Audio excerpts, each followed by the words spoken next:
Saat nyawa anakku dipertaruhkan di meja operasi dan tabungannya dikuras habis untuk membiayai anak simpananmu. Detik ini juga kulepas paksa mobil kebanggaanmu sebagai harga untuk setiap tetes air mataku yang sudah mengering. Demi memulai misi meruntuhkan seluruh hidup dan harga dirimu tanpa sisa hingga kau memohon ampun di bawah kakiku. Sebelum mulai ceritanya, komen dulu kalian dari kota atau negara mana. Aku pengen tahu. Jangan lupa like, subscribe, dan aktifkan lonceng, supaya channel ini makin berkembang. Aroma minyak telon yang biasanya menenangkan di kamar Andra mendadak berubah menjadi bau kecemasan yang menyesakan. Sore itu, matahari baru saja mulai condong ke barat, membiaskan cahaya jingga yang menembus jendela ruang tamu, saat suara dentuman keras dari arah dapur menghancurkan ketenangan Rima. Andra! Rima berlari kecil, mengabaikan cucian yang baru separuh ia lipat. Di atas lantai keramik putih, putra semata wayangnya yang baru berusia 7 tahun itu meringkuk. Wajah Andra pucat pasi, peluh sebesar biji jagung membanjiri keningnya, dan tangannya mencengkeram perut sebelah kanan dengan sangat erat. Tidak ada tangisan keras, hanya rintihan pendek yang tertahan, yang bagi seorang ibu, jauh lebih menakutkan daripada teriakan histeris. Sakit, Ma di sini sakit sekali, bisik Andra parau. Tanpa membuang waktu untuk mengganti daster rumahan yang ia kenakan, Rima menyambar tas dan kunci mobil. Di dalam taksi daring yang melaju membelah kemacetan kota, jantung Rima berdegup seirama dengan napas Andra yang semakin pendek. Ia mendekap kepala anaknya, merasakan panas tubuh yang mulai naik. Dalam benaknya, ia terus merapal doa, meyakinkan diri bahwa ini mungkin hanya salah makan atau kram perut biasa. Namun, kenyataan di unit gawat darurat menghantamnya tanpa ampun. Apendisitis perforasi, Bu Rima. Usus buntunya sudah pecah, ujar dokter jaga setelah pemeriksaan singkat dan hasil laboratorium darurat keluar. Wajah dokter itu tampak tegang di balik maskernya. Infeksi bisa menyebar ke seluruh rongga perut. Kita harus melakukan operasi Cito, operasi darurat, malam ini juga.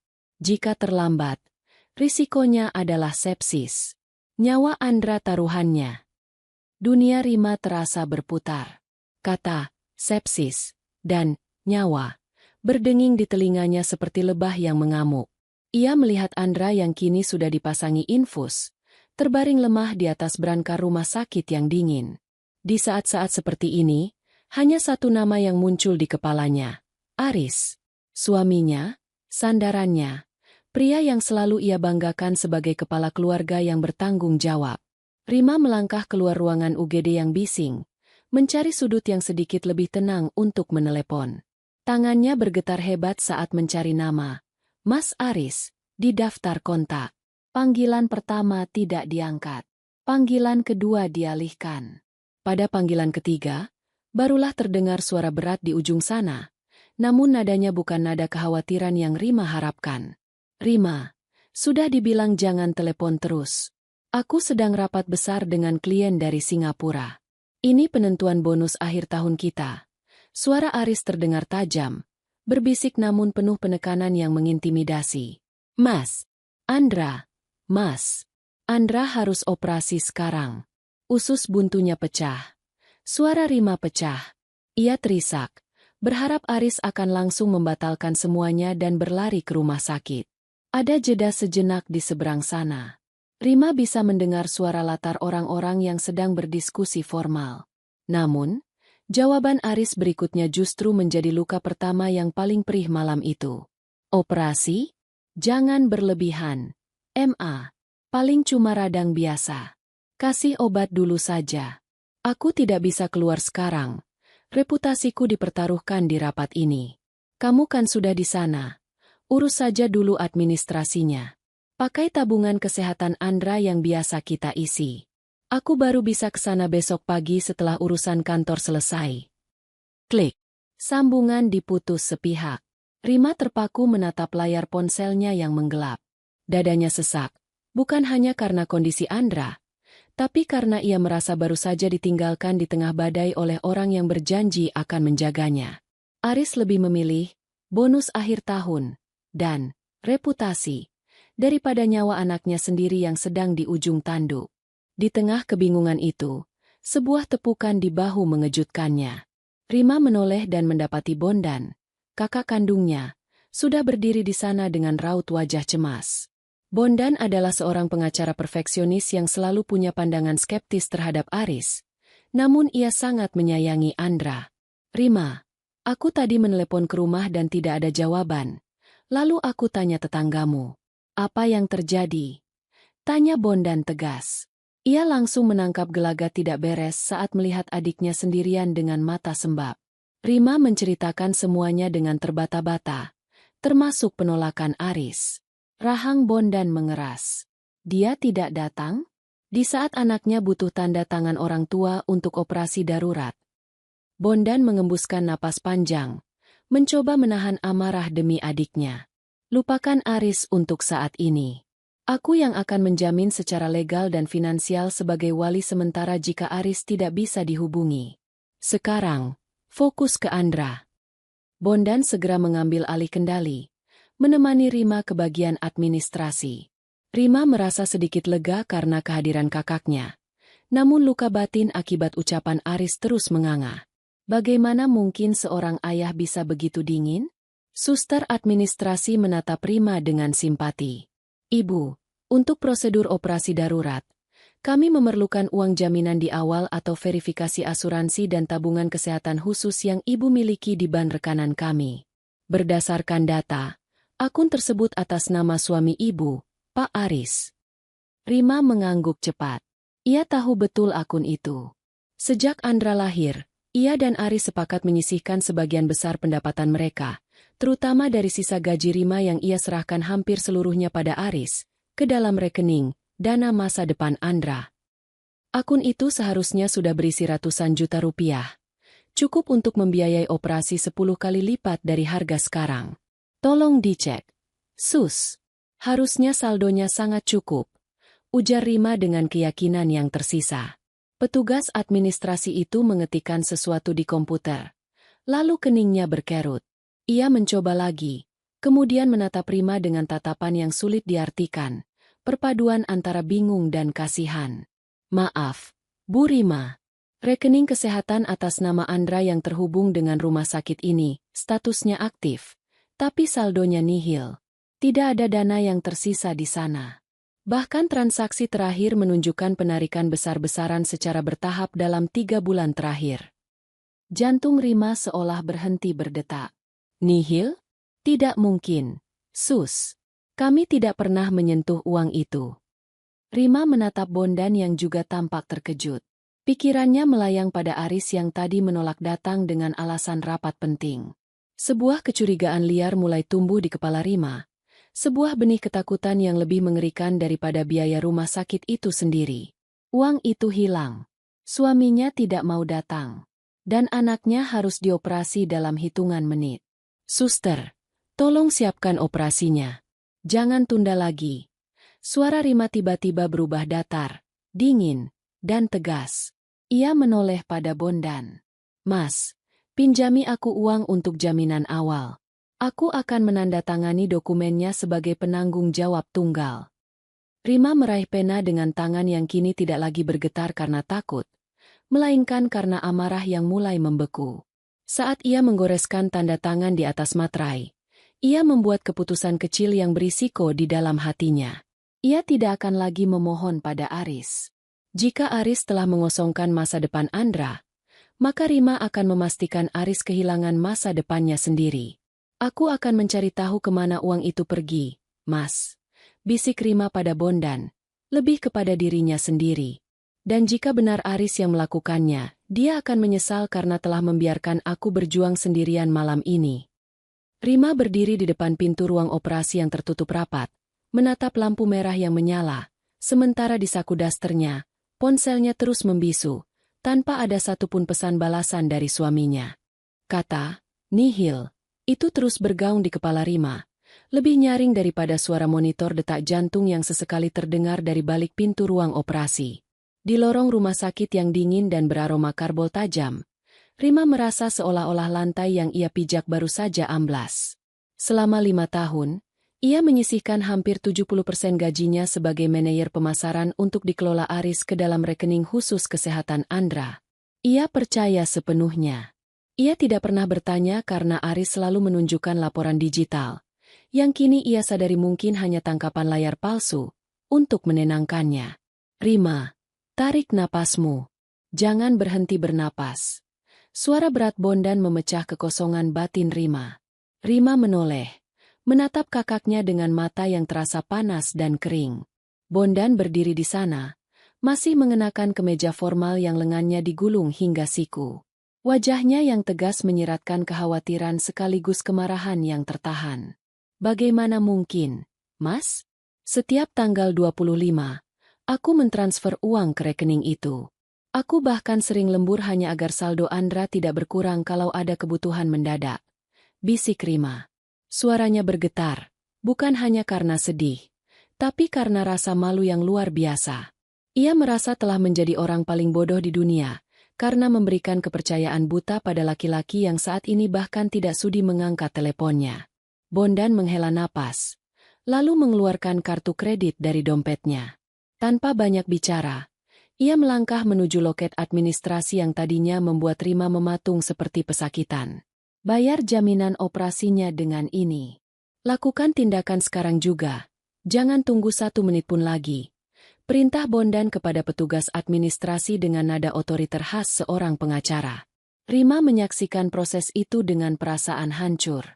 Sebagai seorang istri yang bekerja keras, seharusnya ia mampu membiayai operasi anaknya sendiri.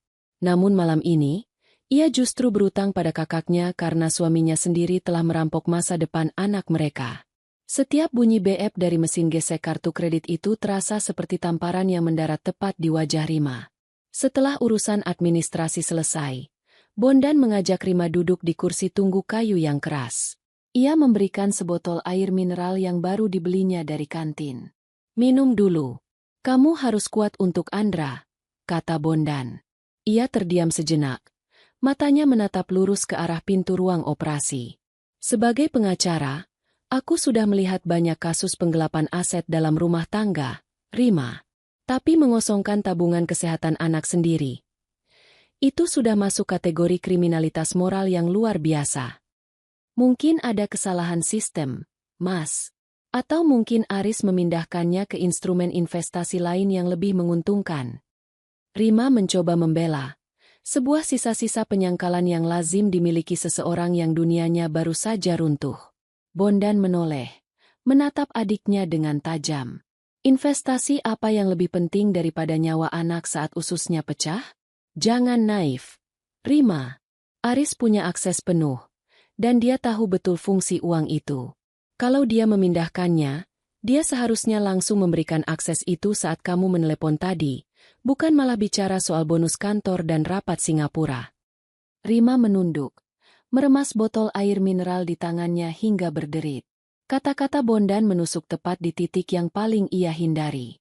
Aris memang selalu membanggakan gaya hidupnya. Aris sangat peduli pada citra. Mobil sport yang ia cicil dengan alasan investasi sosial, agar bisa bergaul dengan klien kelas atas, jam tangan mewah, hingga keanggotaan klub golf. Rima selama ini menganggap itu adalah tuntutan pekerjaan Aris sebagai eksekutif di bank swasta. Namun, jika semua kemewahan itu dibayar dengan uang kesehatan Andra, maka Aris bukan sekadar ambisius, dia adalah monster. Aku akan memeriksa catatan mutasinya besok, bisik Rima. Tekadnya mulai mengeras. Aku punya hak sebagai istri. Aku akan mendatangi bank itu. Aku setuju, sahut Bondan. Tapi ingat, Aris bekerja di lingkungan perbankan. Dia tahu cara menutupi jejak. Kamu tidak bisa datang begitu saja dan bertanya pada customer service biasa. Kamu butuh seseorang di dalam. Rima teringat pada Nila, sahabat masa kuliahnya yang juga bekerja di bank yang sama dengan Aris. Nila pernah beberapa kali mengisyaratkan sesuatu tentang Aris, namun Rima selalu mengalihkan pembicaraan karena tidak ingin mendengar hal buruk tentang suaminya. Sekarang, keengganan itu terasa seperti bumerang yang menghantam kepalanya sendiri. Malam semakin larut. Lampu ruang operasi masih menyala merah. Di tengah keheningan lorong, Ponsel Rima bergetar. Sebuah pesan singkat masuk dari Aris. Rim, aku menginap di hotel dekat kantor. Rapatnya molor sampai subuh dan aku terlalu lelah untuk menyetir ke rumah sakit. Tolong jangan ganggu dulu. Aku butuh fokus. Besok siang aku mampir kalau ada waktu. Rima menatap pesan itu tanpa ekspresi.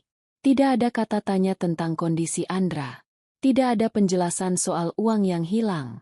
Hanya tentang kelelahan Aris dan fokus Aris. Air mata yang sejak tadi tertahan akhirnya luruh. Namun bukan air mata kesedihan. Itu adalah air mata pelepasan. Detik itu juga, sesuatu di dalam diri Rima mati. Rasa hormat dan cintanya pada Aris menguap, menyisakan ruang kosong yang dingin dan gelap. Ia tidak membalas pesan itu. Sebaliknya, ia membuka kontak Nila dan mengetik sebuah pesan singkat meskipun jarum jam sudah menunjukkan pukul 2 pagi. Nil, maaf mengganggu. Besok pagi-pagi sekali. Aku butuh bantuanmu. Aku perlu tahu kemana larinya semua uang di rekening kesehatan Andra selama 3 bulan terakhir. Tolong aku. Setelah mengirim pesan itu, Rima menyimpan ponselnya kembali. Ia menoleh pada Bondan yang memperhatikannya dalam diam. Mas. Panggil Rima datar. Ya. Pinjamkan aku kunci rumahmu. Malam ini, setelah Andra masuk ruang pemulihan, aku tidak mau pulang ke rumah yang aku bangun bersama Aris. Aku ingin pergi ke suatu tempat di mana aku bisa berpikir tanpa harus melihat barang-barang mewahnya yang mungkin dibeli dari darah dagingku sendiri. Bondan memberikan kunci cadangan rumahnya tanpa bertanya lebih lanjut. Ia tahu, adiknya sudah mengambil keputusan kecil yang berisiko. Rima mulai menarik diri dari jangkauan Aris. Rima kembali berdiri, mendekat ke kaca kecil di pintu ruang operasi. Di sana, di bawah lampu bedah yang terang, Andra sedang berjuang. Dan di luar sini, Rima bersumpah pada dirinya sendiri, bahwa ia akan mulai meruntuhkan istana pasir yang selama ini Aris bangun dengan penuh kesombongan. Fajar baru saja menyingsing, menyelinap melalui jendela-jendela besar lorong rumah sakit yang pucat. Lampu merah di atas pintu ruang operasi akhirnya padam, digantikan oleh kesunyian yang mencekam sebelum akhirnya pintu itu terbuka. Dokter keluar dengan gurat kelelahan, mengabarkan bahwa operasi berjalan lancar namun Andra masih harus melewati masa kritis di ruang pemulihan. Rima terduduk di kursi tunggu dengan tubuh yang terasa seperti rongsokan. Doanya terjawab, namun jiwanya tetap terasa kosong. Di sebelahnya, Bondan sudah tertidur lelap dengan posisi duduk yang tidak nyaman, memegang erat tas kerja yang berisi berkas-berkas hukum. Rima tidak ingin membangunkan kakaknya. Ia butuh keheningan untuk mencerna rasa sakit yang terus berdenyut di dadanya setiap kali ia mengingat pesan singkat dari Aris semalam. Langkah kaki yang terburu-buru memecah kesunyian lorong. Rima mendongak, mendapati seorang wanita dengan seragam kerja bank yang rapi namun wajahnya tampak pucat dan gelisah. Itu Nila. Sahabat Rima sejak bangku kuliah yang kini menjabat sebagai kepala operasional di salah satu cabang bank swasta tempat Aris bekerja. Rima. Nila berbisik, langsung memeluk Rima dengan erat. Aku langsung ke sini begitu membaca pesanmu tadi subuh. Bagaimana keadaan Andra? Sudah dioperasi. Nil. Sekarang masih diobservasi. Jawab Rima datar. Matanya tertuju pada amplop coklat tebal yang didekap Nila di dadanya. Kamu membawanya. Nila ragu sejenak. Ia menoleh ke arah Bondan yang masih terlelap, lalu mengajak Rima bergeser ke sudut lorong yang lebih sepi, dekat mesin penjual minuman otomatis. Wajah Nila tampak sangat tertekan. Rim, apa yang aku lakukan ini bisa membuatku dipecat. Mengakses data nasabah tanpa prosedur resmi adalah pelanggaran berat. Suara Nila gemetar. Tapi melihat apa yang dilakukan Aris padamu, pada Andra, aku tidak bisa diam saja. Nila menyerahkan amplop coklat itu. Tangannya masih sedikit gemetar. Rima menerimanya dengan jari-jari yang dingin. Begitu ia membuka segelnya, tumpukan kertas mutasi rekening terperinci selama 1 tahun terakhir terpampang di depan matanya. Rima membalik halaman demi halaman. Ia tidak menemukan angka-angka kecil. Yang ia lihat adalah aliran dana yang sistematis dan besar. Setiap tanggal 26, tepat sehari setelah Rima menyetorkan gajinya ke rekening kesehatan Andra, terjadi penarikan atau transfer keluar dalam jumlah yang hampir sama. Lihat halaman ketiga, bagian yang aku tandai kuning, bisik Nila. Mata Rima terpaku pada sebuah nama institusi, Imperial College London. Di sebelahnya, tertera rincian pembayaran, Tuition Fee or Living Allowance. Nilainya membuat jantung Rima seolah diremas tangan tak kasat mata. Jika dikonversi ke rupiah, angka itu cukup untuk membeli sebuah apartemen kelas menengah di Jakarta. Namun, yang paling menghancurkan pertahanan batin Rima bukanlah jumlah uangnya, melainkan kolom keterangan penerima manfaat yang tertulis kecil di bawahnya. Student name, Leo, Private Scholarship Support, Sponsor, Aris. Leo. Rima mengeja nama itu dengan suara yang nyaris hilang. Siapa Leo? Neil? Aris tidak punya keponakan atau saudara jauh bernama Leo. Kami tidak pernah punya program beasiswa untuk siapapun. Nila menunduk, tidak berani menatap mata sahabatnya. Aku melakukan penelusuran lebih jauh pada akun referensi pengirimnya. Dana itu dikirim ke sebuah akun perwalian atas nama seorang wanita bernama Siska. Aku tidak berani menyimpulkan apa-apa, Rim, tapi pembayaran sekolah mahal di London ini sudah berlangsung selama setahun penuh. Dan itu dibayar menggunakan dana yang seharusnya untuk perlindungan medis Andra. Dunia Rima mendadak kehilangan warnanya. Ia menyandarkan punggungnya ke dinding rumah sakit yang dingin. Jadi, selama ini ia bekerja keras, menghemat uang belanja, bahkan menunda membeli sepatu baru untuk dirinya sendiri, hanya untuk membiayai sekolah mewah seorang anak laki-laki bernama Leo di luar negeri? Anak yang bahkan ia tidak tahu siapa ibunya. Sementara anaknya sendiri, Andra, hampir kehilangan nyawa karena rekening kesehatannya kosong. Rasa sakit yang sebelumnya berupa kesedihan, kini bermutasi menjadi amarah yang murni dan pekat. Logika Rima mulai bekerja dengan sangat dingin. Ia menyadari bahwa Aris tidak hanya berselingkuh secara fisik atau emosional. Suaminya telah melakukan pengkhianatan finansial yang paling keji. Aris telah membangun masa depan untuk keluarga lain dengan menggunakan fondasi yang dicuri dari keluarga aslinya sendiri. Rim, kamu baik-baik saja. Nila memegang tangan Rima yang kini meremas mutasi rekening itu hingga lecek. Aku tidak apa-apa, Nil, jawab Rima. Suaranya tidak lagi bergetar. Terima kasih. Kamu tidak tahu betapa berartinya ini bagiku. Rima melipat kembali kertas-kertas itu dan memasukkannya ke dalam amplop. Di kepalanya, bayangan Aris yang selalu membanggakan kejujuran dan integritasnya sebagai bankir terasa seperti lelucon paling menjijikan. Ponsel di saku Rima bergetar. Sebuah notifikasi muncul. Aris mengirim pesan singkat. Aku baru bangun. Capek sekali semalam. Bagaimana Andra? Sudah dikasih obat? Aku mungkin sampai sana jam 11 siang setelah mampir sarapan. Rima menatap layar itu dengan senyum tipis yang mengerikan. Ia tidak membalas. Ia justru mengetik pesan singkat ke nomor bondan yang duduk hanya beberapa meter darinya, agar tidak membangunkannya secara kasar. Mas, bangun. Kita harus bicara. Aku sudah tahu kemana uang Andra pergi. Aku ingin Mas menyiapkan draft gugatan cerai dan dokumen penyitaan aset sementara hari ini juga. Jangan beri dia celah untuk memindahkan sisa asetnya. Rima tahu, dengan melibatkan bondan secara hukum dan menggunakan bukti dari Nila, ia memulai peperangan yang akan menghancurkan rumah tangganya. Namun, saat ia menatap melalui celah pintu ruang pemulihan, melihat tubuh kecil Andra yang dipasangi berbagai selang, Rima merasa tidak ada risiko yang terlalu besar. Ia memutuskan untuk tidak mengonfrontasi Aris melalui telepon. Ia akan membiarkan Aris datang ke rumah sakit pukul 11 siang nanti dengan rasa percaya dirinya yang meluap-luap, tanpa menyadari bahwa Rima sudah memegang kunci yang akan meruntuhkan seluruh dunia palsunya. Rima berdiri tegak, membetulkan letak kerah dasternya yang lusuh, lalu berjalan menuju bondan yang mulai terjaga. Langkah kakinya terdengar mantap di lantai keramik, menandakan bahwa Rima yang lembut dan penurut telah mati bersama dengan kosongnya saldo tabungan anaknya semalam.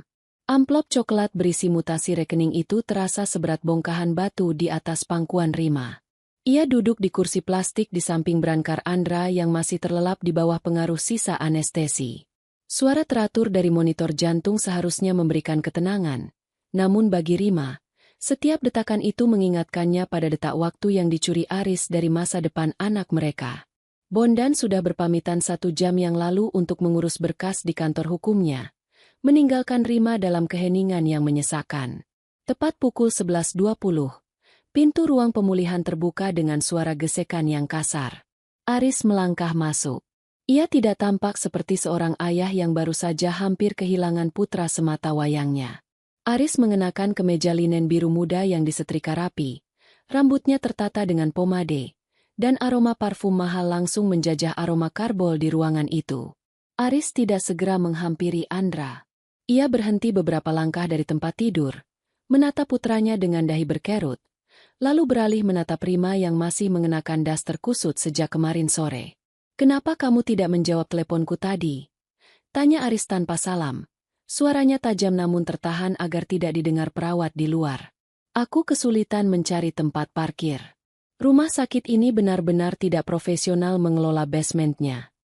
Rima berdiri perlahan. Ia menatap suaminya, mencari sisa-sisa pria yang dulu ia cintai. Namun yang ia temukan hanyalah seorang asing yang narsistik. "Andra hampir meninggal semalam, Mas. Dan hal pertama yang kamu keluhkan adalah tempat parkir." Aris mengibaskan tangan, seolah mengusir lalat. "Jangan dramatis. Dia sudah dioperasi, kan? Dia baik-baik saja sekarang. Aku tadi melihat mobilku di parkiran, kamu tahu?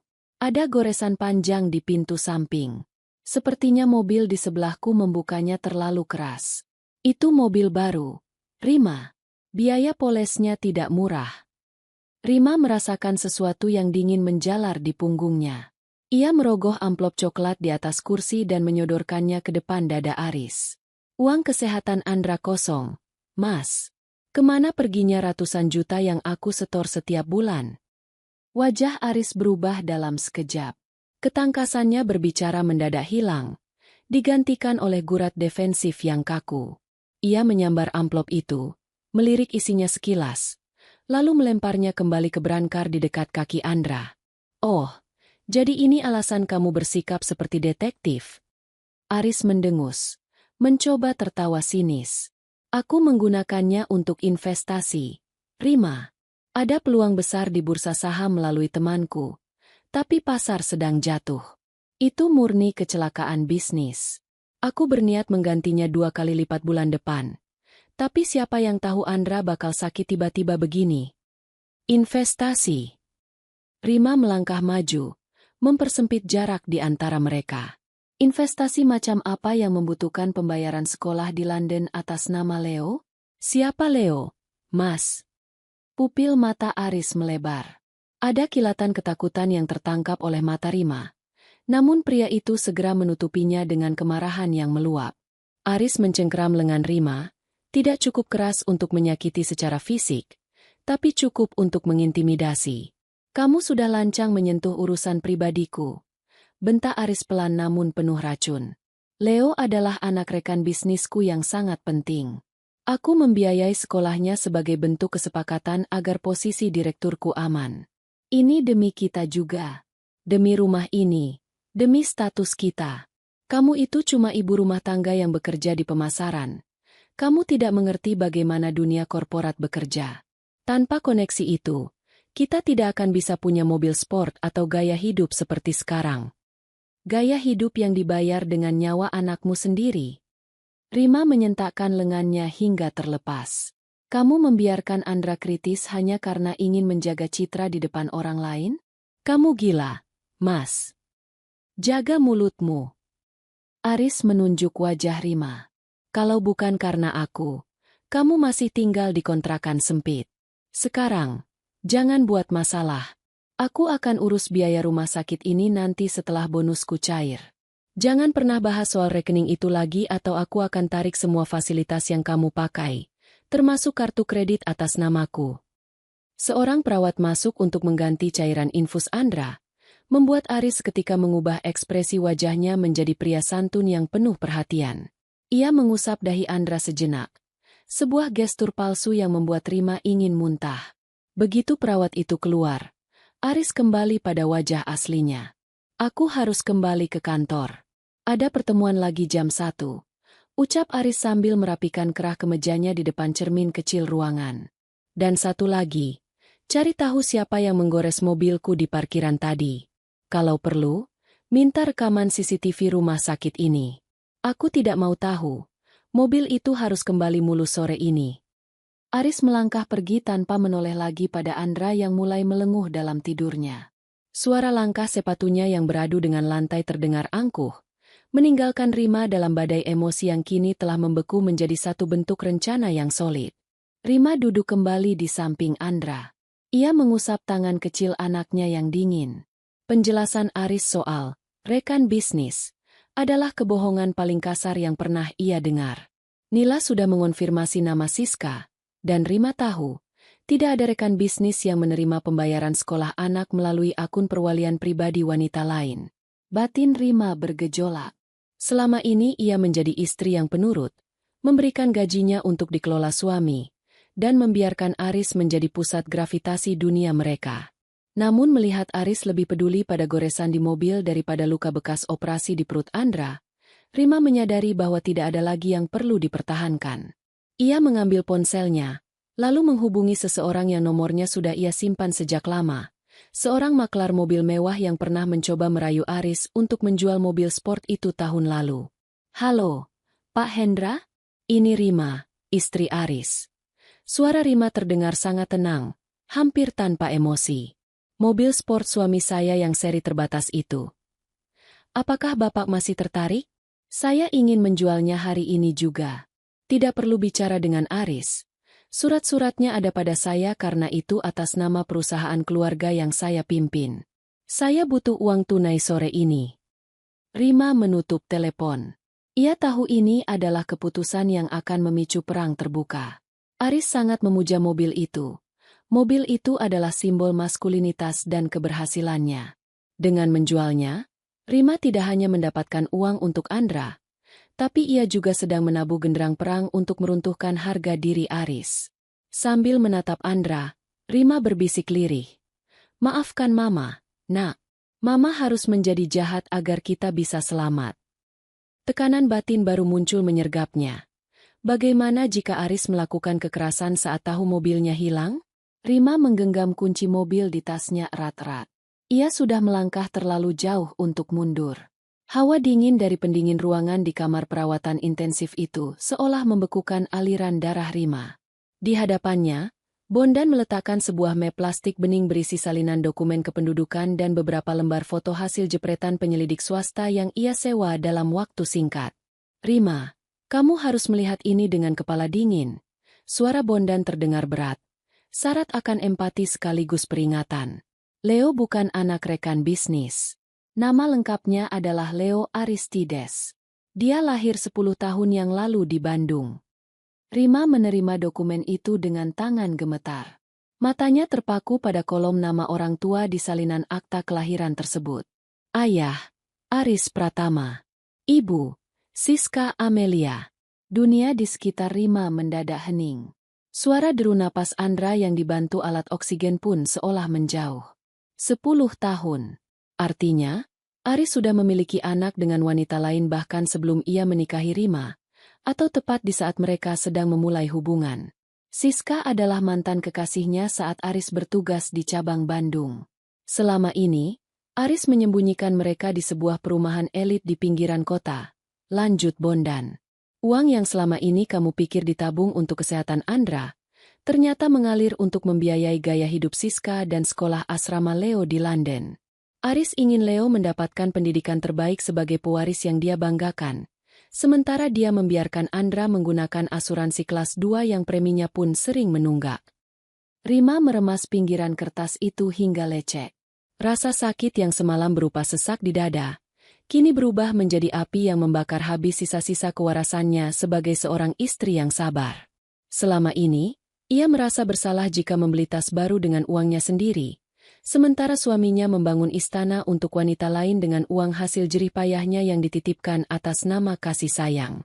10 tahun aku hidup dalam kebohongan, Mas, bisik Rima. Suaranya tidak lagi serak, melainkan tajam seperti sembilu. Dia memperlakukan aku seperti mesin ATM untuk membiayai anak gundiknya. Sementara Andra hampir kehilangan nyawa karena dia pelit mengeluarkan uang untuk anaknya sendiri. "Apa yang ingin kamu lakukan?" tanya Bondan. "Aku bisa membawa ini ke ranah hukum sekarang juga. Penelantaran anak dan penggelapan dana dalam rumah tangga." "Tidak sekarang," jawab Rima sambil berdiri. Ia menatap ke arah jendela, di mana mobil sport berkelir merah metalik milik Aris terparkir gagah di area VIP bawah. "Hukum terlalu lambat untuk membalas rasa sakit Andra. Aku ingin dia merasakan bagaimana rasanya kehilangan sesuatu yang paling dia banggakan di dunia ini." Rima mengambil tasnya, mengeluarkan buku pemilik kendaraan, BPKB, yang selama ini ia simpan di brankas rumah, karena secara legal, mobil itu terdaftar atas nama perusahaan keluarga yang dipimpin Rima untuk keperluan pajak. Aris mungkin merasa memiliki mobil itu sepenuhnya, namun di atas kertas, Rimalah pemegang kendalinya. Ia melangkah keluar ruang perawatan menuju lobi rumah sakit. Di sana, seorang pria bertubuh tambun dengan kacamata hitam sudah menunggu. Pak Hendra, seorang kolektor mobil mewah yang sudah lama mengincar seri terbatas milik Aris. "Ibu Rima, kita sudah bicara di telepon tadi." Pak Hendra berdiri, wajahnya sumringah. "Ya, mobilnya ada di bawah. Saya butuh uangnya sekarang juga. Tunai atau transfer instan ke rekening kakak saya, Bondan," ujar Rima tanpa basa-basi. "Tapi Bu, harga yang Ibu minta itu jauh di bawah harga pasar. Saya bisa rugi kalau ternyata ada masalah surat-surat." Pak Hendra mencoba menawar, taktik klasik seorang pedagang. Rima menatap pria itu dengan tatapan dingin yang membuat Pak Hendra terdiam. "Surat-suratnya lengkap. Atas nama saya. Tidak ada masalah hukum kecuali jika Anda menunda transaksi ini. Suami saya bisa datang kapan saja. Jika Anda ingin mobil itu dengan harga kebakaran ini, lakukan sekarang atau saya hubungi kolektor lain." Melihat ketegasan Rima, Pak Hendra segera mengangguk. Mereka melakukan transaksi di kafe sudut lobi yang sepi. Rima menandatangani berkas jual beli di bawah tangan. Saat notifikasi transfer masuk ke ponsel Bondan dalam jumlah miliaran rupiah, Rima tidak merasakan kebahagiaan. Ia hanya merasakan beban berat di bahunya sedikit terangkat. Ia segera menuju bagian administrasi rumah sakit. Dengan uang itu, ia melunasi seluruh biaya operasi, memesan kamar perawatan terbaik untuk masa pemulihan Andra, dan mendatangkan dokter spesialis anak terbaik untuk memantau kondisi putranya secara eksklusif. "Semua sudah lunas. Sus, pastikan putra saya mendapatkan pelayanan paling istimewa," ucap Rima pada perawat administrasi dengan nada yang tenang namun mengintimidasi. Setelah itu, Rima kembali ke kamar Andra. Ia duduk di samping ranjang, menggenggam tangan kecil anaknya. Tak lama kemudian, ponselnya bergetar hebat. Nama, Mas Aris, berkedip di layar. "Rima, di mana kamu?" "Di mana mobilku?" Suara Aris berteriak dari seberang telepon, terdengar panik dan histeris. "Tukang parkir bilang ada orang yang mengangkut mobilku dengan truk towing. Kamu gila ya? Itu mobil investasi." Rima menjauhkan ponsel dari telinganya sebentar, lalu menjawab dengan suara yang sangat lembut, hampir seperti bisikan. "Mobil itu sudah terjual, Mas, untuk membayar nyawa Andra yang hampir kamu hilangkan. Sekarang, Andra punya kamar paling mewah di sini. Kamu tidak perlu khawatir soal biaya lagi. Kamu tidak punya hak. Aku akan melaporkanmu ke polisi," ancam Aris. Suaranya terdengar pecah karena amarah. "Silakan, Mas. Tapi sebelum kamu ke polisi, mungkin kamu mau menjelaskan pada Mas Bondan tentang Leo dan Siska?" Mas Bondan sudah memegang semua datanya. Rima mematikan sambungan telepon. Ia mematikan ponselnya, lalu menatap Andra yang mulai menggerakkan kelopak matanya. Keputusan menjual mobil itu hanyalah awal. Rima tahu, dengan melakukan ini, ia telah memicu kemarahan monster dalam diri Aris. Tekanan batin baru merayap di benaknya. Ia tahu Aris tidak akan tinggal diam dan mungkin akan melibatkan ibunya, Bu Ratna, untuk menekannya. Namun, saat melihat Andra mulai sadar, Rima tahu ia tidak boleh berbalik arah. Ia telah membakar jembatan di belakangnya, Dan sekarang ia harus memastikan seluruh dunia Aris ikut terbakar bersamanya.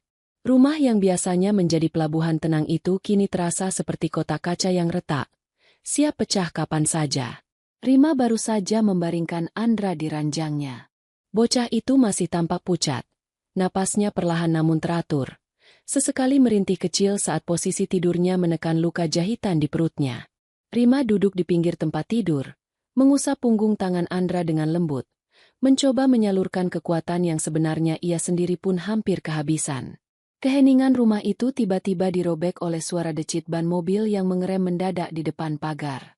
Jantung Rima berdegup kencang. Ia tahu siapa itu. Tak lama kemudian, dentuman pintu mobil yang dibanting keras bergema hingga ke dalam kamar. Langkah kaki yang tergesa-gesa dan penuh amarah terdengar mendekat, melewati ruang tamu, lalu berhenti sejenak di depan pintu garasi dalam yang terhubung dengan dapur. "Rima, keluar kamu!" Teriakan Aris menggelegar, meruntuhkan ketenangan semu yang baru saja Rima bangun. Rima memejamkan mata sejenak, menghirup napas dalam-dalam untuk menstabilkan tangannya yang mulai bergetar. Ia melirik Andra yang sedikit terusik tidurnya. Dengan gerakan tenang namun penuh determinasi, Rima bangkit, menyelimuti anaknya, lalu melangkah keluar kamar dan menutup pintunya rapat-rapat. Di ruang tengah, Aris berdiri dengan wajah merah padam. Keringat membasahi pelipisnya, dan napasnya memburu seperti banteng yang terluka. Jas kantornya sudah entah kemana, hanya menyisakan kemeja yang berantakan dengan kancing atas terbuka. "Di mana mobilku, Rima? Di mana?" bentak Aris. Suaranya naik beberapa oktav. Ia melangkah maju, mempersempit jarak hingga Rima bisa mencium aroma alkohol tipis dan kemarahan yang pekat. "Aku pulang dan garasi kosong. Tetangga bilang mereka melihat truk towing membawa mobilku pagi tadi. Apa yang kamu lakukan? Hah?" Rima tidak mundur. Ia berdiri tegak, menatap lurus ke dalam bola mata suaminya yang liar. "Aku sudah bilang lewat telepon, Mas. Mobil itu sudah kujual." "Kamu gila." Aris mengangkat tangannya tinggi-tinggi. Telapak tangannya terbuka lebar, siap mendarat di pipi Rima. Matanya melotot penuh kebencian. "Itu mobil koleksi. Harganya naik setiap tahun. Itu investasiku. Harga diriku di depan klien. Kamu tidak punya hak menjualnya tanpa persetujuanku." Rima memejamkan mata, menunggu hantaman itu. Namun, di balik pintu kamar, terdengar suara rintihan lirih. "Mama?" Suara lemah Andra itu seperti air es yang menyiram api di kepala Rima. Ia membuka mata, dan kali ini tidak ada ketakutan di sana.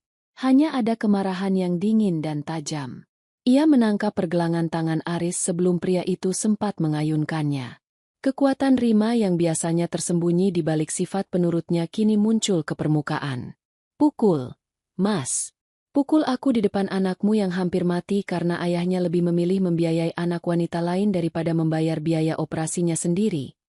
Bisik Rima dengan nada yang begitu rendah namun sangat mengancam. Aris tertegun. Tangannya tertahan di udara.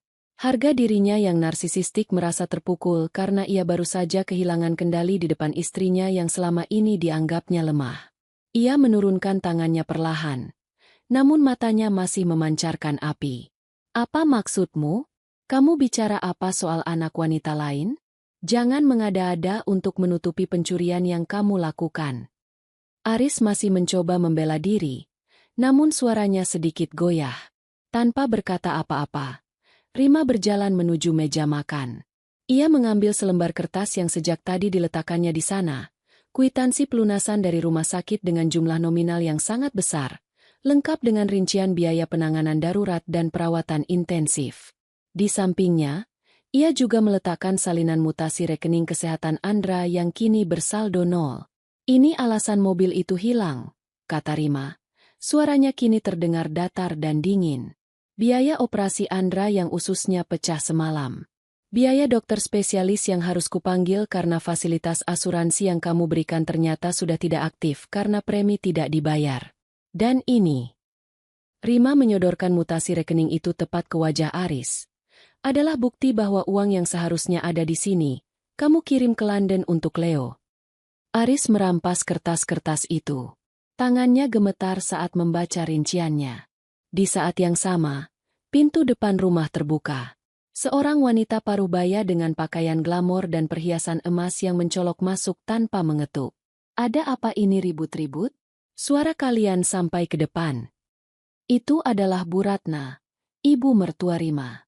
Wanita yang selalu memandang Rima sebelah mata karena berasal dari keluarga biasa, dan selalu memuja Aris sebagai anak laki-laki yang sempurna. Bu Ratna adalah penganut kuat pepatah, suami adalah raja, dan baginya, tugas istri hanyalah melayani tanpa banyak tanya. Ma, lihat apa yang dilakukan istriku ini. Aris mengadu, suaranya berubah menjadi rengekan pria yang merasa menjadi korban. Dia menjual mobil sport kesayanganku tanpa izin. Mobil itu harga diri Aris. Ma. Bu Ratna membelalakan matanya. Menatap Rima seolah-olah Rima adalah penjahat kelas kakap. Apa? Kamu menjual mobil Aris? Rima, apa kamu sudah hilang akal? Itu harta suami. Kamu itu cuma istri. Tugasmu menjaga harta suami, bukan menghabiskannya. Aris bekerja banting tulang untuk gaya hidup kalian.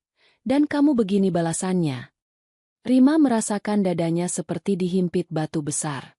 Mertuanya tidak bertanya sedikitpun tentang kondisi Andra, cucunya sendiri. Fokusnya langsung tertuju pada materi.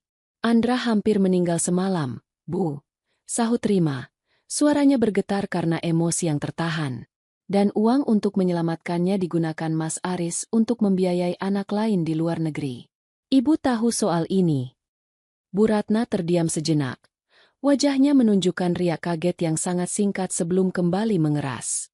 Jangan bicara sembarangan. Aris itu orang sibuk. Dia mungkin punya urusan bisnis yang kamu tidak mengerti. Lagi pula, kalaupun dia membantu orang, itu pahala. Kamu tidak boleh egois. Jual mobil itu tetap salah. Aris tidak akan punya muka di depan teman-temannya besok. Aris merasa mendapatkan dukungan. Ia berdiri tegak kembali, membusungkan dada di samping ibunya. Dengar itu? Kamu memalukan aku. Rima, sekarang, kamu harus kembalikan mobil itu atau cari cara untuk mengganti uangnya. Aku tidak mau tahu. Rima menatap kedua orang di depannya. Satu adalah pria yang telah mengkhianati nyawa anaknya, dan satu lagi adalah wanita yang membenarkan segala kebusukan itu demi nama baik. Di titik ini, Rima menyadari bahwa ia tidak hanya berhadapan dengan pengkhianatan suaminya, tapi juga sistem keluarga yang busuk. Aku tidak akan mengembalikan apapun, ucap Rima tegas. Uang hasil penjualan mobil itu sudah kumasukkan ke rekening pribadiku atas nama Andra. Bukan rekening yang bisa kamu akses, Mas. Dan mulai besok, jangan harap sepeser pun dari gajiku akan masuk ke tanganmu lagi. Aris tertawa sinis, meskipun matanya menunjukkan kecemasan. Kita lihat saja berapa lama kamu bisa bertahan tanpa fasilitas dariku. Bukan aku yang harus bertahan, Mas. Rima berbalik menuju kamar Andra, namun ia berhenti sejenak di depan pintu.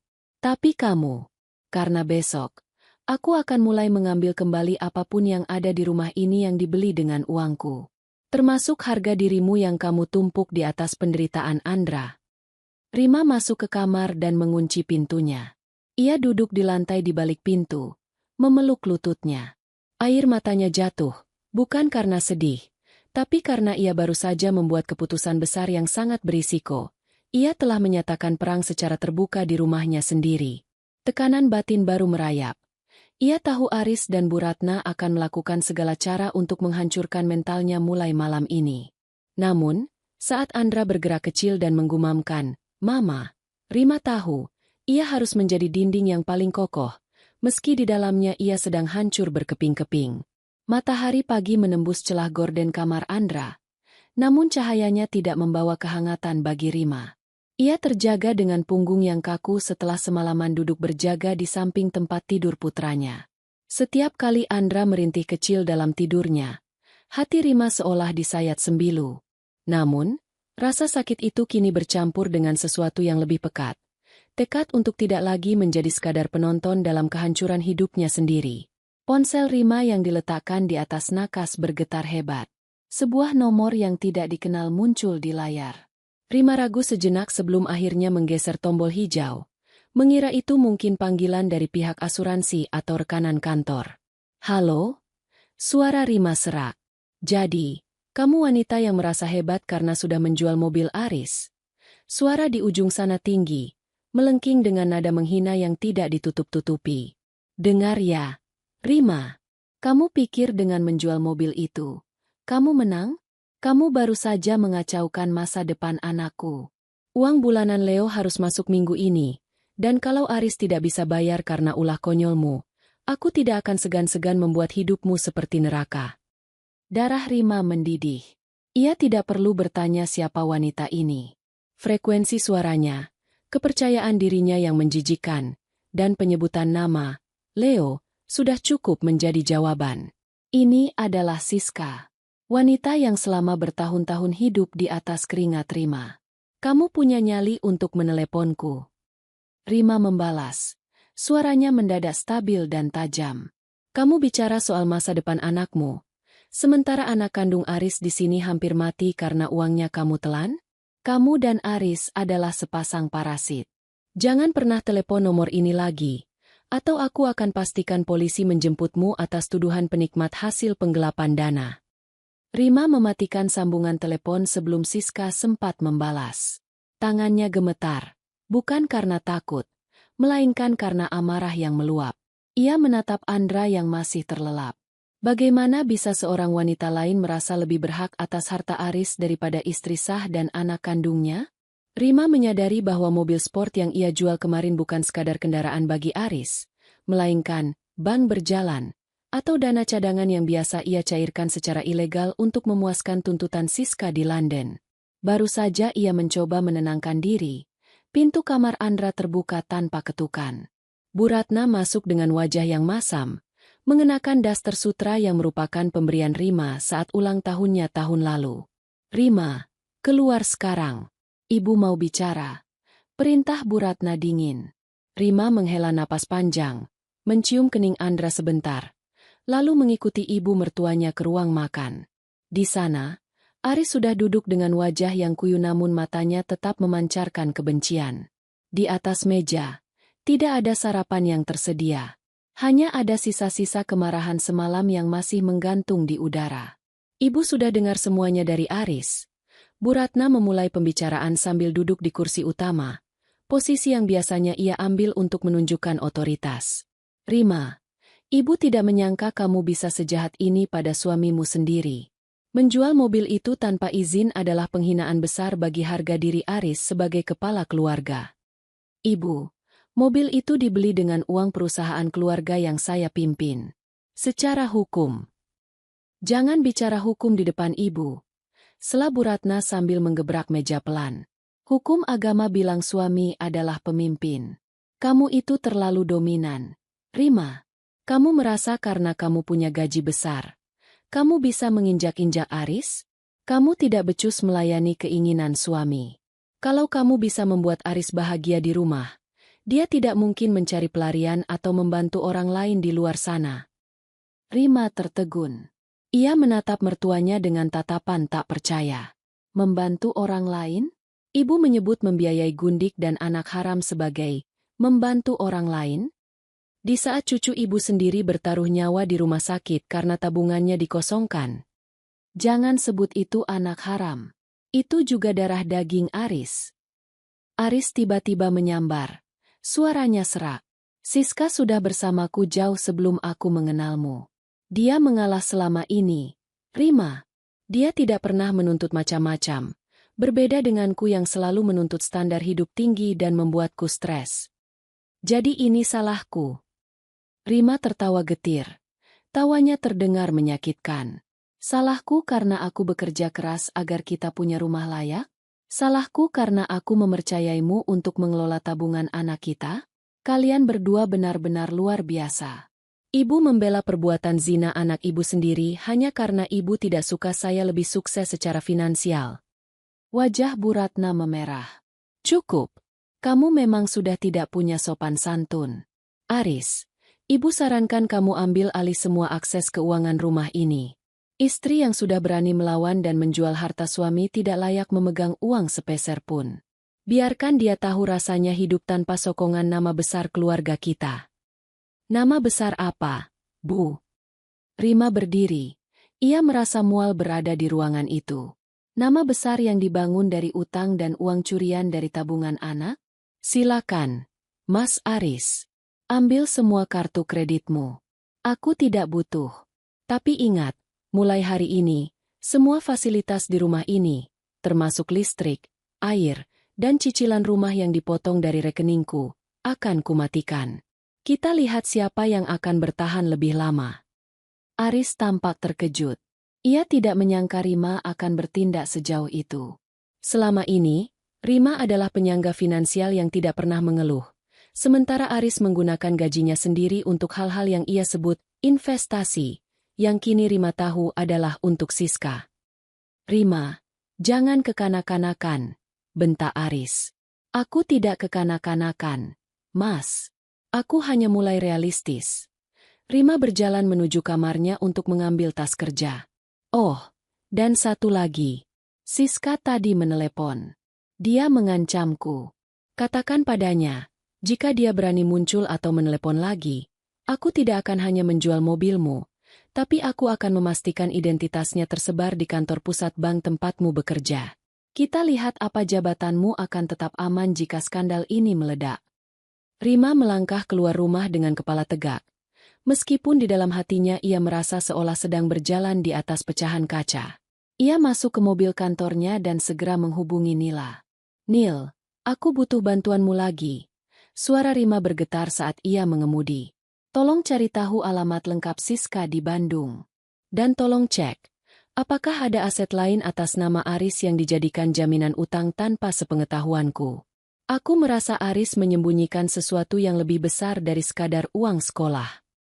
Keputusan ini berisiko. Rima tahu ia sedang menggali lubang yang mungkin akan menenggelamkan dirinya juga jika ia tidak hati-hati.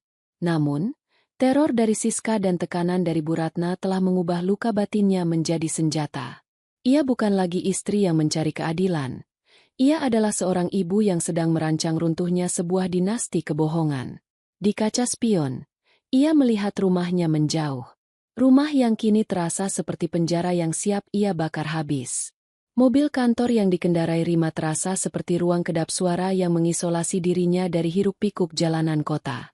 Namun, di dalam kepalanya, suara-suara teriakan Aris, cercaan Bu Ratna, dan ancaman Siska berputar layaknya badai yang tak kunjung reda.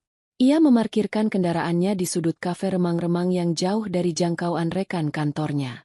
Di sana, Nila sudah menunggu dengan wajah yang lebih tegang daripada pertemuan mereka sebelumnya. Nila tidak memesan kopi. Di hadapannya hanya ada segelas air putih yang sudah berembun dan sebuah map biru yang ia dekap erat. Saat Rima duduk, Nila tidak langsung bicara. Ia hanya menyodorkan map itu dengan tangan yang dingin. Aku mencari celah lebih dalam. Rim. Bukan cuma mutasi rekening kesehatan Andra. Suara Nila nyaris berbisik. Seolah-olah dinding kafe itu memiliki telinga. Aris menggunakan otoritasnya di bank pusat untuk melakukan sesuatu yang sangat berisiko. Sesuatu yang melibatkan rumah kalian. Jantung Rima berdegup kencang. Ia membuka map itu dan matanya langsung tertuju pada dokumen berjudul Akta Pemberian Hak Tanggungan. Di sana tertera alamat rumah mereka. Rumah yang Rima pilih sendiri catnya. Rumah yang ia rawat setiap jengkalnya. Dan rumah yang cicilannya selama ini ia pikir sudah lunas karena Aris pernah menunjukkan surat keterangan lunas palsu setahun lalu. Aris mengambil pinjaman multiguna atas nama pribadi dengan jaminan sertifikat rumah kalian. 3 bulan setelah Leo berangkat ke London, Nila menjelaskan dengan nada pilu. Dana cair sebesar 2 miliar rupiah. Dan tebak kemana dana itu berpindah? Ke sebuah rekening falas yang terhubung dengan akun Siska di Inggris. Aris membiayai apartemen mewah untuk Siska di dekat kampus Leo, lengkap dengan biaya gaya hidup mereka di sana. Rima merasakan mual yang hebat merayap di perutnya. Ia menyandarkan punggungnya ke kursi kayu yang keras, menatap langit-langit kafe dengan mata berkaca-kaca. Realitas menghantamnya dengan telak. Selama ini, setiap rupiah dari gajinya yang ia serahkan kepada Aris untuk biaya operasional rumah tangga, sebenarnya digunakan Aris untuk membayar bunga pinjaman bank tersebut. Secara teknis, Rimalah yang selama ini mencicil utang yang digunakan Aris untuk menyewakan apartemen mewah bagi gundiknya. Ia telah membiayai penghancuran hidupnya sendiri. Ia adalah donatur utama bagi pengkhianatan yang dilakukan suaminya. Jadi, rumah itu sekarang milik Ban. Suara Rima terdengar asing di telinganya sendiri. Kering dan tak bernyawa. Secara hukum, jika angsurannya macet selama 3 bulan berturut-turut, bank akan memulai proses sita. Dan Rim, angsuran bulan ini belum dibayar karena kamu memutus aliran dana ke rekening Aris kemarin, kan? Nila menatap sahabatnya dengan penuh kecemasan. Rima tertawa. Sebuah tawa getir yang lebih mirip isak tangis. Dia menjadikanku tameng. Nil. Dia mencuri masa depan Andra. Lalu dia menjaminkan atap tempat tinggal kami demi wanita itu. Dan aku dengan bodohnya bekerja lembur. Menghemat uang makan siang. Hanya agar dia bisa mengirimkan kemewahan ke London. Kemarahan yang sebelumnya membara kini berubah menjadi dingin yang membeku.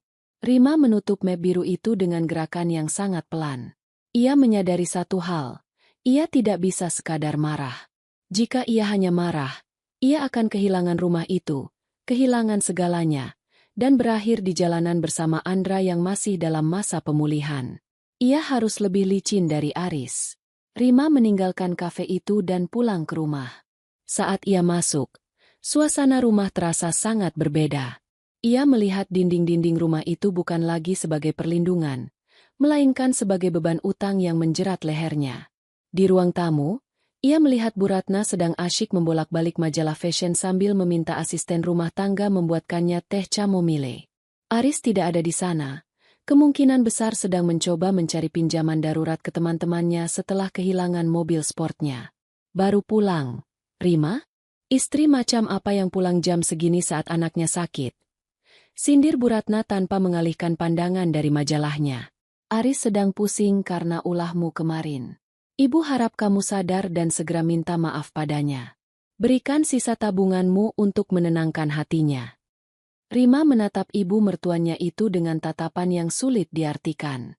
Ia merasa kasihan sekaligus jijik. Bu Ratna tidak tahu bahwa rumah yang ia tempati dengan angku ini sebenarnya sudah diambang penyitaan. Ibu benar, sahut Rima datar, membuat Bu Ratna menoleh dengan senyum kemenangan yang prematur. Seharusnya saya lebih peduli pada harta keluarga, termasuk rumah ini. Rima masuk ke kamar Andra. Putranya sedang duduk di tempat tidur, mencoba menggambar sesuatu di buku sketsanya. Rima memeluk Andra erat-erat, menghirup aroma rambut anaknya yang menenangkan. Di dalam hatinya, sebuah rencana mulai tersusun. Ia tidak akan membayar cicilan rumah itu. Jika ia membayarnya, ia hanya akan menyelamatkan Aris. Namun, ia juga tidak ingin rumah itu disita begitu saja. Ia harus memindahkan aset-aset berharga di dalam rumah ini sebelum badai itu datang. Malam itu, saat Aris pulang dengan wajah yang makin kuyu dan bau rokok yang menyengat, Rima tidak melayaninya. Ia justru menghubungi Bondan melalui pesan singkat yang terenkripsi. Mas, Aris menjaminkan rumah kami untuk Siska. Hutangnya macet. Aku ingin Mas menyiapkan strategi untuk gugatan harta gonogini yang menuntut pengalihan utang sepenuhnya ke beban pribadi Aris, karena digunakan untuk perzinahan.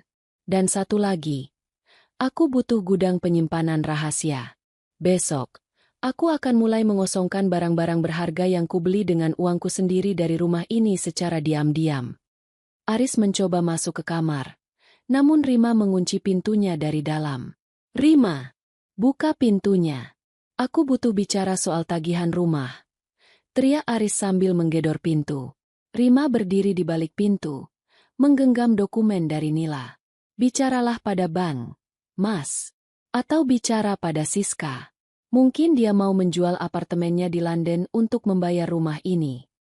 Hening sejenak di luar sana, sebelum akhirnya terdengar suara Aris yang menendang pintu dengan frustrasi. Tekanan batin Rima meningkat tajam saat ia menyadari bahwa mulai besok, ia akan hidup di bawah satu atap dengan pria yang ia benci, di sebuah rumah yang sudah bukan lagi miliknya, sambil melakukan aksi pencurian asetnya sendiri agar tidak ikut disita. Setiap langkahnya kini seperti berjalan di atas tali tipis di atas jurang. Salah sedikit, ia akan kehilangan segalanya. Keputusan kecil pertamanya, ia memindahkan perhiasan emas dan surat-surat berharga dari brankas kamar ke dalam tas kerjanya, siap untuk dititipkan pada Bondan besok pagi. Perang gerilya di dalam rumah sendiri baru saja dimulai. Lantai marmer rumah yang biasanya mengilap kini terasa berdebu dan dingin di bawah telapak kaki Rima. Selama 2 hari terakhir, ia bergerak seperti bayangan di rumahnya sendiri. Setiap kali Aris atau Bu Ratna tidak berada di ruangan, Rima akan dengan cepat mengambil satu persatu barang berharga yang ia beli dengan keringatnya sendiri, jam tangan koleksi, tas desainer, hingga logam mulia yang tersimpan di sudut lemari, dan memasukkannya ke dalam bagasi mobil kantornya. Ia merasa seperti seorang pencuri di rumah yang ia bangun. Namun ia tahu ini adalah satu-satunya cara untuk menyelamatkan sisa-sisa hidupnya sebelum bank datang menyita segalanya. Andra sudah mulai bisa duduk tegak di tempat tidurnya. Bekas operasi di perutnya memang berangsur kering. Namun luka lain mulai muncul di matanya. Bocah itu menjadi sangat pendiam. Ia tidak lagi meminta dibacakan buku cerita, atau menanyakan kapan ayahnya akan mengajaknya bermain bola. Setiap kali mendengar suara langkah sepatu Aris yang keras di koridor, Andra akan langsung menarik selimutnya hingga ke dagu. Matanya bergerak gelisah menatap pintu. Andra, makan sedikit ya? Mama buatkan bubur ayam kesukaanmu. Bujuk Rima lembut, berusaha menyembunyikan getar di suaranya. Andra hanya menggeleng. Ma, apa papa masih marah? Pertanyaan sederhana itu menghujam jantung Rima. Ia ingin berbohong, mengatakan bahwa semua baik-baik saja. Namun suara teriakan Aris dari ruang tamu mematahkan niatnya. Rima, di mana kotak perhiasan di laci meja rias? Suara Aris menggelegar, diikuti bunyi benda pecah, mungkin vas bunga atau gelas. Andra tersentak hebat, bahunya menciut, dan ia mulai terisak tanpa suara. Rima segera memeluk putranya, menutup telinga kecil itu dengan telapak tangannya. Kemarahan yang selama ini ia tekan hingga ke dasar batin kini meluap kembali, bercampur dengan rasa bersalah yang tak terhingga. Ia telah membiarkan anaknya tumbuh di tengah medan perang demi mempertahankan status, keluarga utuh, yang ternyata hanya fata morgana. Rima melepaskan pelukannya, mencium kening Andra, lalu melangkah keluar kamar dengan mata yang menyala. Ia menutup pintu kamar Andra rapat-rapat. Namun ia tahu kayu jati itu tidak cukup tebal untuk meredam racun yang keluar dari mulut suaminya. Di ruang tengah, Aris berdiri dengan napas memburu. Laci meja rias yang ia tarik paksa tergeletak di lantai. Di sampingnya, Bu Ratna berdiri dengan tangan bersedekap. Wajahnya penuh penghakiman. Kamu menyembunyikannya, kan? Kamu mau memeras suamimu sendiri. Tuduh Bu Ratna. Aris butuh emas-emas itu untuk menutupi kekurangan cicilan rumah bulan ini. Kamu mau kita semua diusir dari sini hanya karena sifat pelitmu. Rumah ini sudah dijaminkan Aris tanpa izinku, Bu. Sahut Rima. Suaranya rendah namun penuh penekanan. Dan emas-emas itu adalah hasil kerja-kerjaku selama 10 tahun. Tidak akan kubiarkan 1 gram pun jatuh ke tangan pria yang menggunakan uang anaknya untuk membiayai wanita lain. Jaga mulutmu. Aris menerjang maju, mencengkeram bahu Rima dengan keras hingga Rima meringis.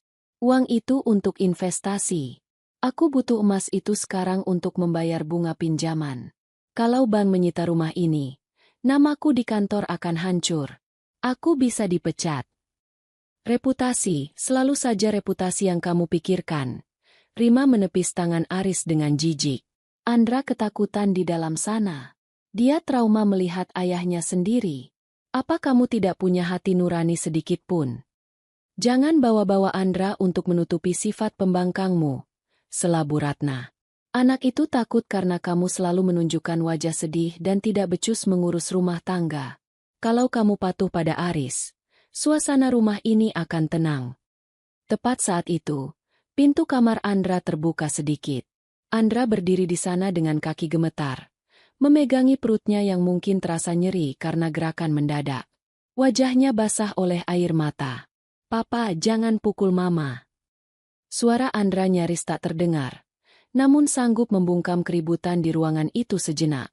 Aris menoleh, menatap anaknya bukan dengan penyesalan, melainkan dengan kejengkelan karena merasa otoritasnya diganggu. Masuk ke kamar. Andra, ini urusan orang tua. Bentakan itu membuat Andra tersentak mundur dan jatuh terduduk di lantai. Rima menjerit dan segera berlari menghampiri anaknya. Ia mendekap Andra yang gemetar hebat, merasakan detak jantung bocah itu yang berpacu liar. Di saat itulah, Rima mencapai titik nadirnya. Ia menyadari bahwa mempertahankan pernikahan ini bukan lagi tentang kesabaran, melainkan tentang pengkhianatan terhadap keselamatan mental anaknya sendiri. Cukup, bisik Rima sambil terus mengusap punggung Andra. Ia mendongak, menatap Aris dan Bu Ratna dengan tatapan yang sangat dingin. Kalian boleh ambil rumah ini. Kalian boleh ambil semua sisa utang yang kalian buat. Tapi kalian tidak akan pernah lagi menyentuh Andra. Aris tertawa sinis. Kamu mau pergi? Pakai apa? Kamu tidak punya apa-apa lagi tanpa posisiku sebagai suamimu. Rima tidak membalas. Ia menggendong Andra yang lemas kembali ke dalam kamar, mengunci pintunya, dan langsung mengambil ponsel. Ia tidak lagi menghubungi Nila, melainkan Bondan. Mas Bondan, jemput aku dan Andra sekarang. Aku tidak peduli soal harta gonogini malam ini. Aku hanya ingin keluar dari neraka ini. Suara Rima bergetar, namun penuh kepastian. Aku sudah di depan komplekmu. Rima, aku sudah menduga hal ini akan terjadi. Sahut Bondan dari seberang telepon. Rima mulai memasukkan baju-baju Andra ke dalam tas ransel kecil secara acak. Ia menyadari sebuah konsekuensi besar. Jika ia pergi malam ini tanpa pemberitahuan resmi, Aris bisa menuduhnya melakukan penculikan anak atau penelantaran rumah tangga. Namun, risiko itu terasa kecil dibandingkan melihat Andra kehilangan senyumnya selamanya. Ia mematikan lampu kamar. Duduk di samping Andra yang mulai tenang namun matanya tetap terbuka lebar penuh ketakutan. Di kegelapan itu, Rima membuat keputusan kecil namun sangat berisiko. Ia akan membawa kabur semua dokumen asli perusahaan keluarga yang ia pimpin, yang selama ini menjadi sumber pendapatan pasif Aris melalui dividen fiktif. Tanpa dokumen itu, Aris tidak akan punya akses ke dana segar manapun besok pagi. Tekanan batin baru merayap. Rima tahu Aris akan mengamuk lebih hebat besok saat menyadari sumber uangnya benar-benar kering. Namun, saat ia mendengar klakson mobil Bondan di depan rumah, Rima menggenggam tangan Andra erat. Perang fisik mungkin baru dimulai, tapi perang batinnya telah berakhir dengan satu pemenang, Andra.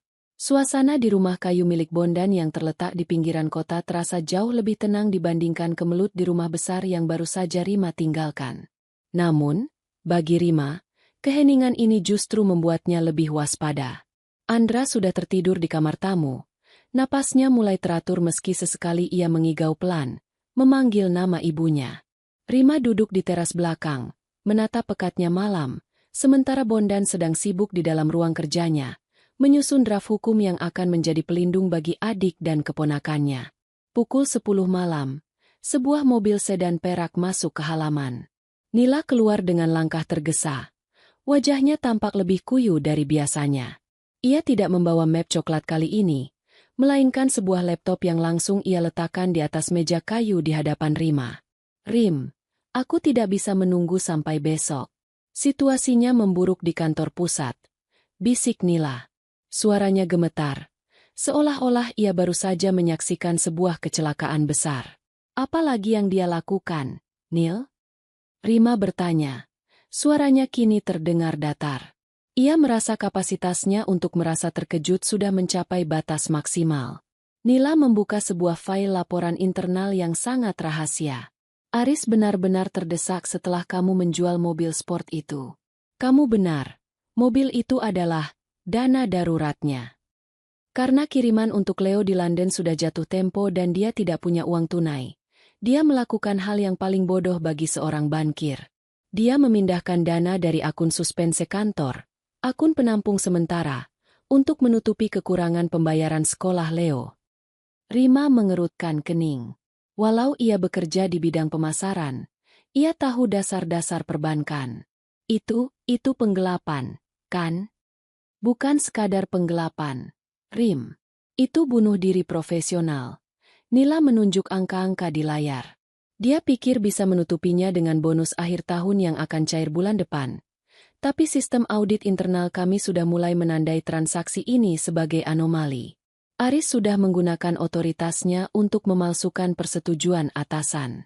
Jika ini meledak, dia bukan hanya dipecat, dia bisa dipenjara. Rima menyandarkan punggungnya, menatap kekosongan di depannya. Sebuah tawa pahit lolos dari bibirnya.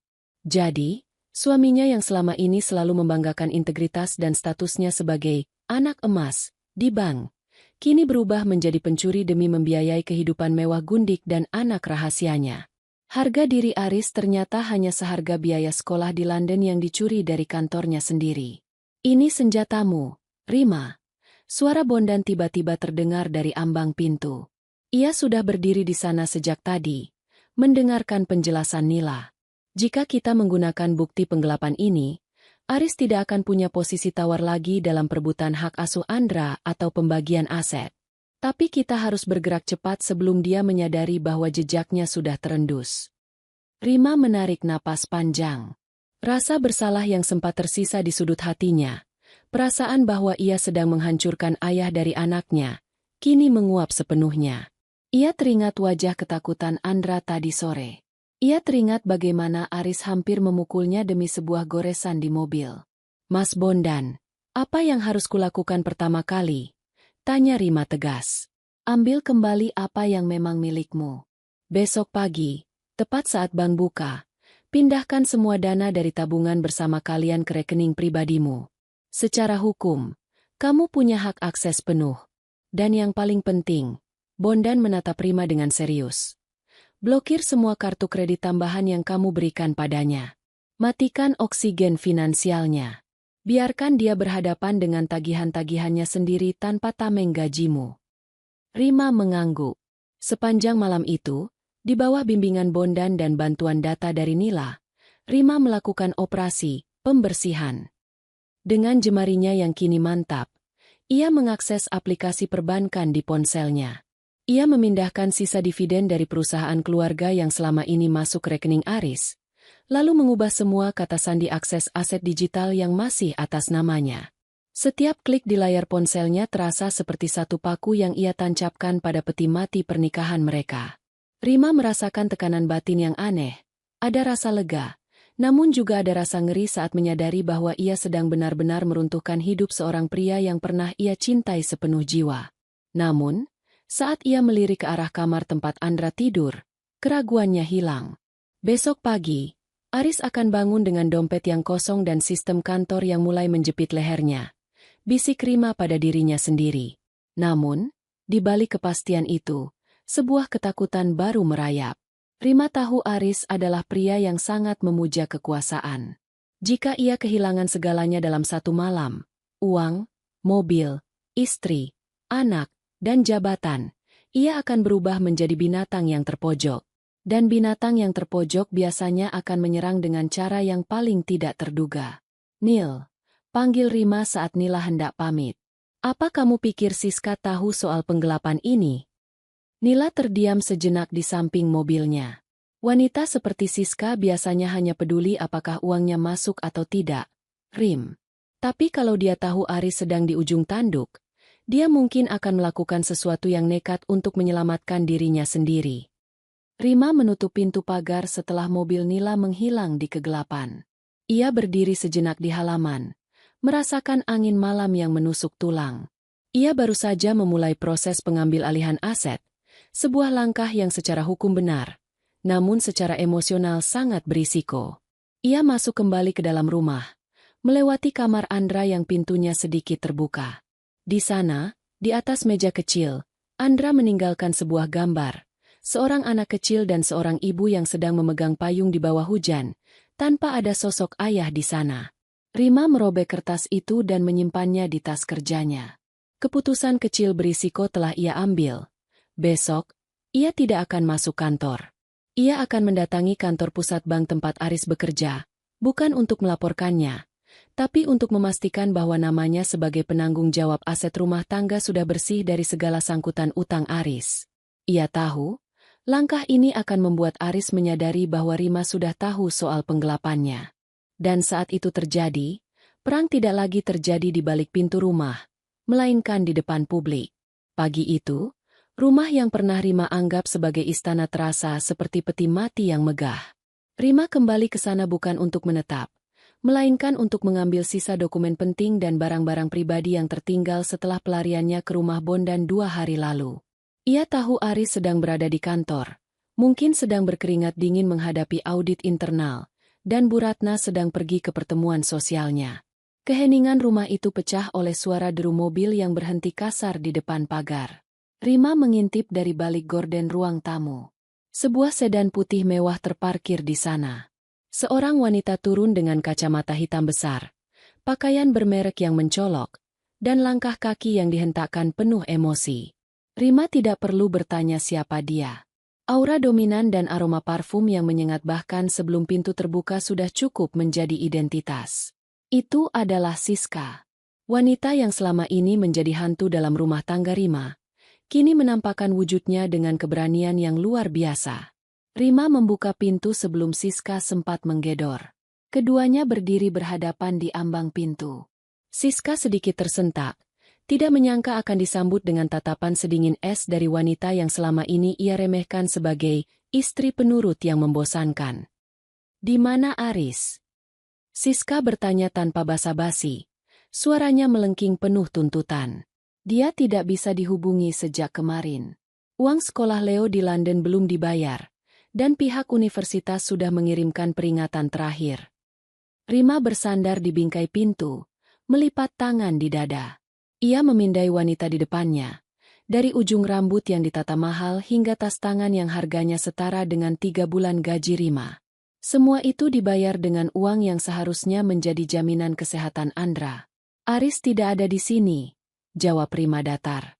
"Dan kalaupun dia ada, dia tidak punya uang sepeser pun untukmu atau anakmu." Siska melepaskan kacamata hitamnya, menatap Rima dengan kebencian yang murni. "Jangan berlagak sombong. Rima, kamu pikir dengan menjual mobil Aris, kamu bisa memutus akses kami? Leo adalah darah daging Aris. Dia punya hak atas masa depan yang cerah, lebih dari siapapun. Aris mencintai Leo lebih dari apapun di dunia ini. Dia tidak akan membiarkan Leo putus sekolah hanya karena drama picisanmu." Rasa sakit sempat mencubit ulu hati Rima saat mendengar kata darah daging dan cinta. Namun, luka itu segera tertutup oleh lapisan amarah yang membeku. Rima masuk ke dalam, mengambil sebuah map yang ia siapkan dari meja tamu, lalu melemparkannya ke teras, tepat di depan kaki Siska. "Buka itu," perintah Rima. Siska ragu sejenak, lalu memungut map tersebut. Saat ia membaca lembar demi lembar laporan yang dibocorkan Nila, wajahnya yang tadinya kemerahan karena emosi mendadak pucat pasi. Tangannya mulai gemetar. "Ini apa ini?" bisik Siska.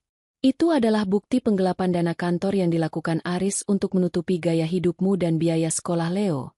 Rima melangkah maju, memaksa Siska mundur 1 langkah. "Aris menggunakan akun suspense bank untuk mengirim uang ke London. Dan tebak apa? Sistem audit sudah menemukannya. Hari ini, mungkin sekarang juga, Aris sedang diinterogasi. Dia diambang pemecatan tidak hormat, dan kemungkinan besar akan segera mengenakan rompi oranye." Siska menggelengkan kepala, mencoba menyangkal kenyataan. Tidak mungkin. Aris bilang dia punya investasi besar. Dia bilang dia punya kuasa di bank itu. Kuasa yang dia curi dari nasabah. Sela Rima tajam. "Kamu bicara soal hak Leo untuk masa depan cerah? Masa depan itu dibangun di atas pasir, Siska. Dan pasir itu sekarang sedang amblas. Jangan datang ke sini memintaku uang, karena aku baru saja memblokir semua akses Aris ke tabungan bersama. Bahkan rumah ini pun sudah di ujung tanduk karena dijaminkan untukmu."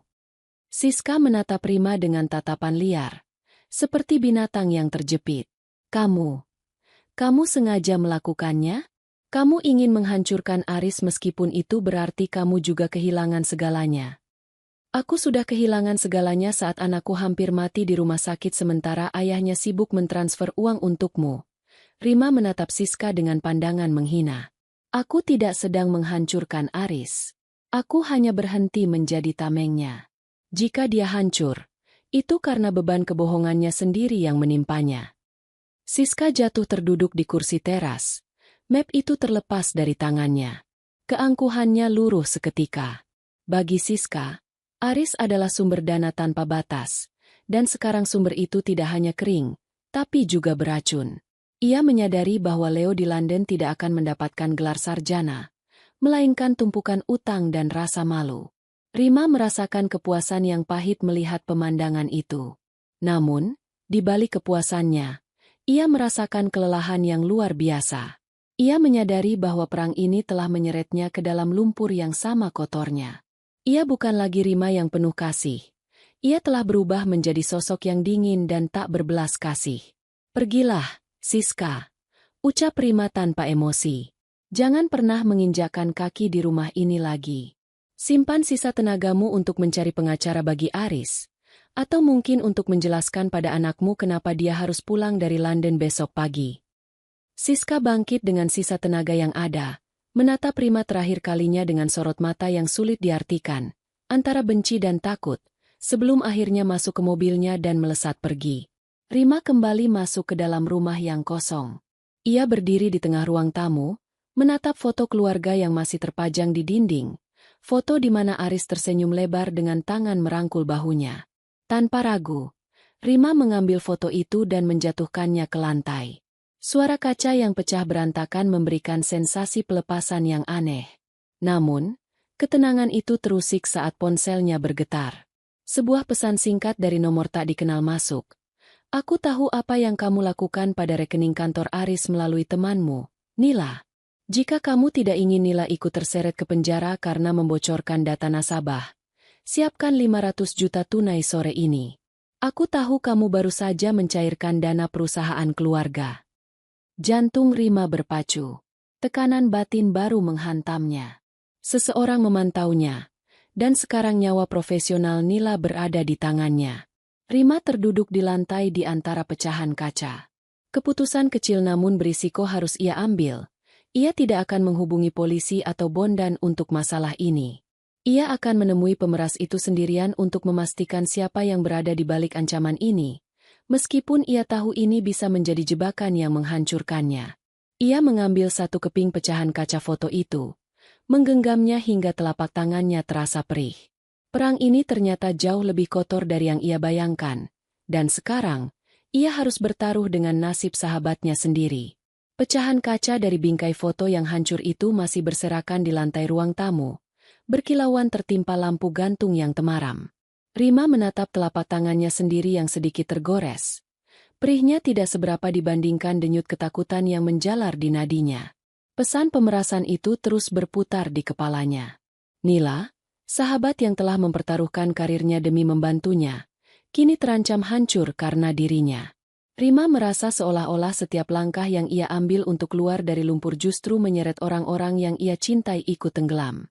Ia baru saja hendak membersihkan pecahan kaca itu saat pintu depan terbuka perlahan.